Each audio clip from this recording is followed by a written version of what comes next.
তো ফাইনালি আমরা আজকে বার হয়ে গেছি ট্রেনে করে, তোমরা দেখতেই পাচ্ছ। আর চলে এসেছি আমরা মায়াপুরে। আর মায়াপুরে ইস্কন মন্দিরের ছবি তোমরা দেখতেই পাচ্ছ। তারপরে আমরা চলে এলাম খেতে।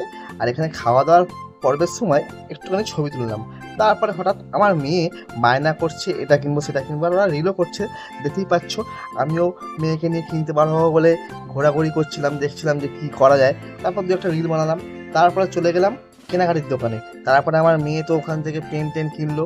কেনার পরে আরও বায়না করেই যাচ্ছে অনেকক্ষণ ধরে, কী কিনবো কী কিনবো। ঠিক আছে, মানে ওর চোখে যা দেখছে সেটা কিনবে। তারপরে একটা ঢোল নিল, ঢোলটা নিয়ে ও নেববেই ঢোলটা। আমি বলছি না, ঢোল নেওয়া যাবে না, অন্য কিছু নিতে বললাম। কিন্তু ও নিল পেয়ারা মাখা। পেয়ারা মাখা আমাকেও দিল, নিজেও খেলো। তারপরে আমি চলে গেলাম টিকিট কাটতে। টিকিট কেটে চলে গেলাম নৌকাতে।